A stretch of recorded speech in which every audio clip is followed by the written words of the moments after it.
বাংলাদেশের আগের আমাদের মন্ত্রীরা সব সময় জনগণকে ধনপন বুঝাইতো, হাঙ্গি ভাঙ্গি করতো, আউল ফাউল বুঝাইতো। আমরা জুলাই পরে মনে করছিলাম এটা হবে না।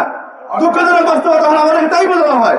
গ্যাসের যে অবস্থা, ঢাকা শহরে গ্যাস নাই, লোডশেডিং, জ্বালানি নাই, হাজার হাজার সমস্যা, জননিরাপত্তার সমস্যা। আমাদের মন্ত্রীরা যেভাবে কথা বলেন, যারা আসমান থেকে নামছেন, তারা যেমন সুইজারল্যান্ড পরিচালনা করছেন। আমরা মন্ত্রীকে বলবো, বাস্তবতাকে স্বীকার করেন, বাস্তবভিত্তিক কথা বলেন, জনগণের থেকে দায় নেন, ক্ষমা চান, দায় নিয়ে সরকার পরিচালনা করেন। শিক্ষা প্রতিষ্ঠান, যে শিক্ষা প্রতিষ্ঠানে মেধাকে গুরুত্ব দিয়ে মেধাবী ছেলেরা চান্স পাইত, সেখানে দলীয় লোকজনকে ঢুকানোর জন্য ব্যবস্থাপনা কমিটি হাতে দেওয়া হয়েছে, যার মাধ্যমে তাদের দলীয় লোকজনকে ঢুকাইতে পারবে।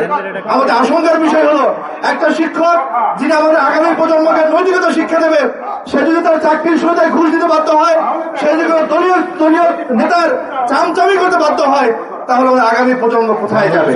সেজন্য আমরা স্পষ্ট করে বলছি, এনডিআরসিতে যে সিদ্ধান্ত হয়েছে, সেই সিদ্ধান্ত অবশ্যই বাতিল করতে হবে এবং এই সিদ্ধান্ততে কার্যকর রূপ দেওয়া যাবে না।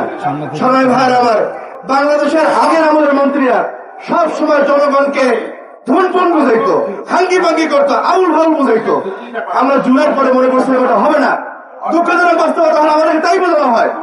এনডিআরসিতে সিদ্ধান্ত হয়েছে, মন্ত্রী গিয়ে বলতেছে সিদ্ধান্ত হয় নাই।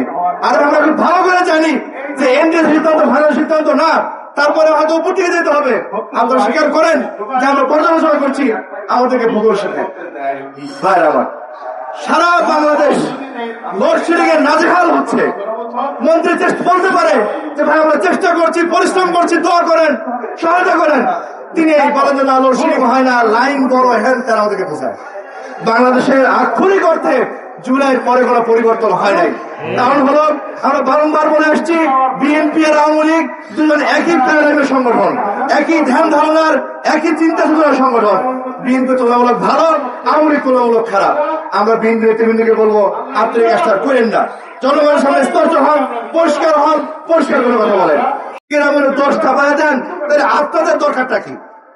সেজন্য বিএনপি সরকারকে বলবো, গণতন্ত্র যেমন ছিল, ফর্দা বিপল, বাইদা বিপল, অর্থ বিপল, তাই আনেন।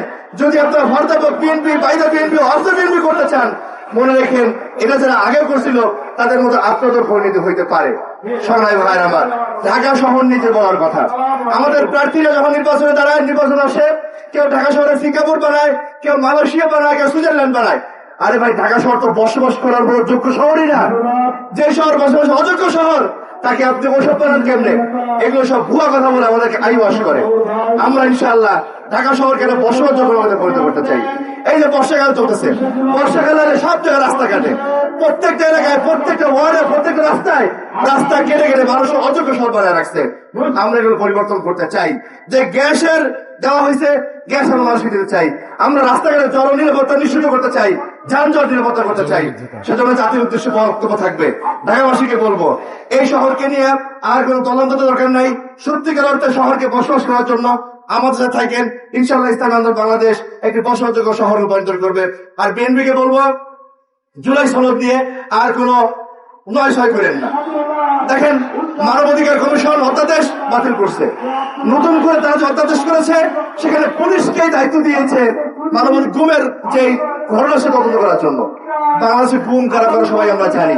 তাদেরকে যদি গুমের তদন্তের দায়িত্ব দেন, সেই গুম তার তদন্ত করতে হয় না।